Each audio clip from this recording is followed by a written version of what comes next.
Hello everyone, welcome back. आज हम सब पुनः हाई स्कूल बोर्ड एग्जामिनेशन का जो सेक्शन डी है उसको पढ़ते हैं। तो सेक्शन डी क्या है? जो क्वेश्चन नंबर 6 है वह दिया है कि read the following passage and answer the questions below या दैट बिलो, कि नीचे दिए गए जो भी क्वेश्चंस हैं इस पैसेज को पढ़िए और उसके अनुसार दे दिए। तो पैसेज क्या है कि the Buddha said the life of mortals in the world is troubled and grief and combined with pain. फिर कह रहा है कि for there is not any means by which those that have been born can avoid dying after reaching old age, there is death of such a nature are living beings as ripe fruits are early in danger of falling, so mortals when born are always in danger to death, as all earthen vessel made by the potter end in being broken, so is the life of mortal। तो इसमें question आपको नीचे दिए गए हैं और इस question को पढ़ करके इस पैसेज से आपको आंसर छांटने हैं। तो पैसेज क्या है कि बुद्धा सेड, बुद्धा ने कहा कि the life of martyrs, martyrs मतलब यहाँ मनुष्य, कि जो भी मानव का जीवन है इन दिस वर्ल्ड, इस संसार में, इज ट्रबल्ड बिल्कुल दुख से भरा हुआ यानी परेशान है, ग्रीफ दुख से भरा हुआ है, कंबाइंड विद पेन और दर्द से भी भरा हुआ है। For there is not any means, ऐसा कोई भी साधन नहीं है, बाई विच जिससे, those that have been born कि जो लोग पैदा हुए हैं, कैन अवॉइड डाइंग कि जो मरने से बच सके, आफ्टर रीचिंग ओल्ड एज जैसे ही जब बुढ़ापे पर पहुंचते हैं, देयर इज डेथ उनकी मृत्यु हो जाती है, आप such a nature are living being ऐसा ही जो नेचर है वह लिविंग बीइंग मतलब मानव जाति का है। एज कह रहे हैं कि जिस प्रकार राइप फ्रूट्स पके हुए जो फल हैं, are early in danger of falling जैसे वे बिल्कुल शक बना रहता है या डर बना रहता है कि कभी भी वे गिर सकते हैं, सो मार्टल्स कर इसी प्रकार मनुष्य के जीवन का भी है कि वेन बॉर्न जब वे पैदा होते हैं, are always in danger of death हमेशा उनका भय बना रहता है मृत्यु का। एज ऑल अर्थेन वेसल कह रहा है कि जिस प्रकार अर्थेन, अर्थेन मतलब मिट्टी का, वेसल माने जो बर्तन होते हैं, मेड बाय द पॉटर जैसे वह पॉटर के द्वारा यानी कुम्हार के द्वारा बनाया जाता है, एंड इन बीइंग ब्रोकन तो उसका अंत या जब टूट जाता है तो उस बर्तन का अंत हो जाता है, so is the life of mortal कह रहा है किसी प्रकार मनुष्य के भी जीवन का है। क्वेश्चन दिया है कि how is the life of man in the world, तो इसका देखिए आंसर यहाँ दिया गया है, यहाँ पे दिया गया है कि लाइफ इज शॉर्ट, यानी क्वेश्चन है कि how is the life of man in the world संसार में मनुष्य का जीवन कैसा है, तो उत्तर है life in short is short कि जो भी जीवन है वह बिल्कुल शॉर्ट संक्षिप्त है, छोटा है, फुल ऑफ डिफ़िकल्टीज कठिनाइयों से भरा हुआ है और सफरिंग और कष्टों से भरा हुआ है। अगला क्वेश्चन है कि what is the common between ripe fruit and man when born, कि जो मनुष्य पैदा होते हैं उनमें और जो पके हुए फल हैं दोनों में क्या कर है कि कॉमन है, दोनों में समानता क्या है, तो दे रहा है उत्तर both have to end their lives कि दोनों के जो जीवन है समाप्त होते हैं, the fruits falls and man dies कि जो पके फल होते हैं अंततः गिर जाते हैं और मनुष्य का भी अंततः मृत्यु हो जाता है। मतलब इसी से छांट के लिखना है, तो पूरा का पूरा जो सेंटेंस है इसमें नहीं मिलेगा, आपको छांट के लिखना होगा, क्योंकि दे रहा है कि how is the life of man in the world संसार में मनुष्य का जीवन कैसा है, क्या करा है कि the life of mortal in the world is troubled and grief here, यहाँ तक लिख सकते हैं, लेकिन इसको और भी अगर अपने भाषा में लिखा जाए तो बेहतर है। जैसे लिखा है यहाँ लाइफ इज शॉर्ट कि जीवन बिल्कुल संक्षिप्त है, फुल ऑफ डिफ़िकल्टीज कठिनाइयों से भरा हुआ है, सफरिंग और कष्टों से भरा हुआ है।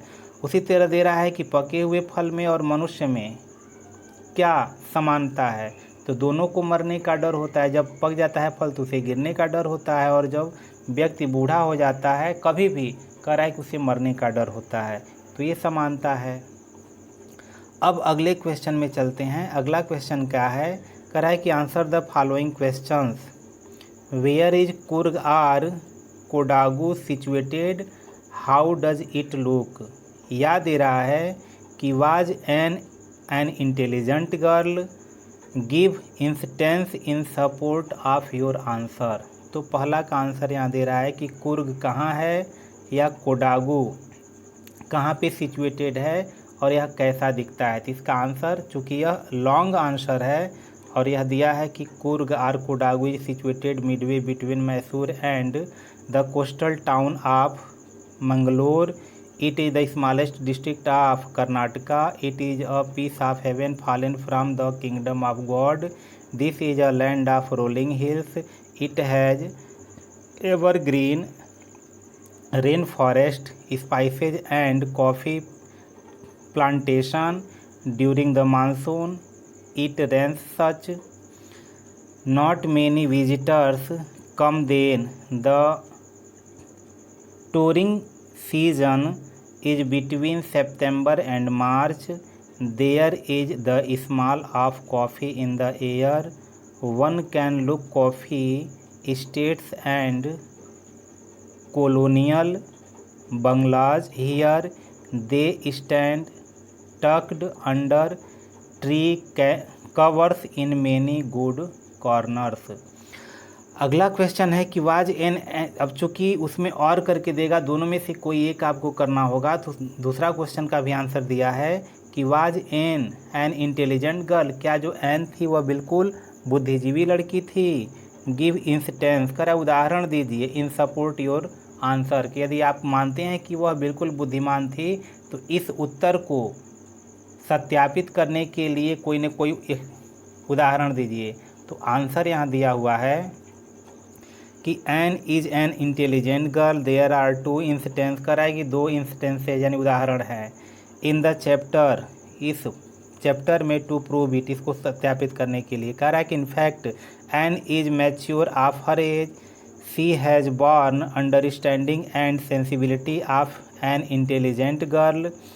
Mister Keesing punishes her of her talking too much in the class. She analyze it. She comes out with the idea that she has got this quality from her mother. Then she says that talking is a student's trait. She writes a poem on quack, quack, quack, said mistress Chatterbox. She hits Mr. Kissing back with it और he understand the joke. After that he never punishes her. तो इस प्रकार दोनों में से कोई भी एक आंसर लिख सकते हैं, इसमें दोनों आंसर दिए गए हैं। अब चलते हैं अगले क्वेश्चन पे। अगला क्वेश्चन क्या है कि वाई डिड लेंचो से the rain drops were like new coins, कि लेंचो ने क्यों कहा कि जो रेन ड्रॉप थे वह बिल्कुल कॉइन के समान थे।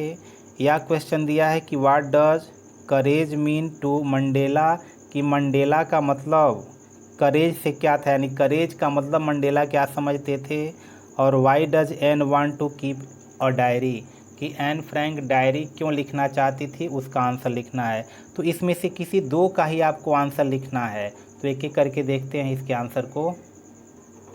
तो पहला क्वेश्चन है कि वाई डिड लेंचो से the rain drops were like new coins, उसका आंसर है कि ही सेड सो बिकॉज, उसने ऐसा इसलिए कहा कि they looked like new coins of 10 and 5 cent. The smaller drops mean a little less crop and less money. तो इस प्रकार इसका आंसर हुआ। दूसरा क्वेश्चन है कि what does courage mean to Mandela, कह रहा है कि करेज का मतलब मंडेला के लिए क्या होता है। इसका आंसर है कि according to Mandela courage was not the absence of fear but the victory over it. The brave is not he who does not feel afraid but he who conquer that fear. इसका मतलब ये है। अगला question है कि why does Anne want to keep a diary, कि Anne diary क्यों रखना चाहती थी या लिखना चाहती थी। तो उसका आंसर है कि Anne wants to keep a diary as she does not have any intimate friend, क्योंकि उसका कोई मित्र नहीं था, यानी करीबी मित्र नहीं था। Home she could talk freely, जिससे वह बिल्कुल स्वतंत्रता पूर्वक बात कर सके। तो इसका आंसर ये हो जाएगा। अगला क्वेश्चन है कि match the words of list A with their meaning in list B, तो अब यह इस प्रकार से कॉलम ए और कॉलम बी दिया है, इसमें 3 वर्ड दिए रहेंगे ए में और 3 बी में। इसके मीनिंग को मिलाना होगा। कई बार हो सकता है कि अपोजिट भी पूछ देता है, यहाँ मीनिंग मिलाना है। अब देखिए दिया है कि डिलीबरेटली, डिलीबरेटली का मतलब होता है जानबूझकर, तो यहाँ इसका हो जाएगा नोविंगली, नोविंगली मतलब भी होता है जानबूझकर। उसी तरह दिया है वाइप, वाइप माने पोंछना यानी साफ़ करना, तो साफ़ करने का मतलब हो जाएगा क्लीन, इसका हो जाएगा, यानी वाइप का हो जाएगा क्लीन। और अगला दिया है प्लीड, प्लीड का मतलब होता है निवेदन करना, तो निवेदन करना का मतलब हो जाएगा रिक्वेस्ट, ये इसका आंसर होगा। तो आशा करते हैं आपको यह वीडियो समझ में आया होगा। यदि समझ में आया होगा तो लाइक करें, शेयर करें, और यदि चैनल पर नए हैं तो इसको सब्सक्राइब भी कर लें। Thank you.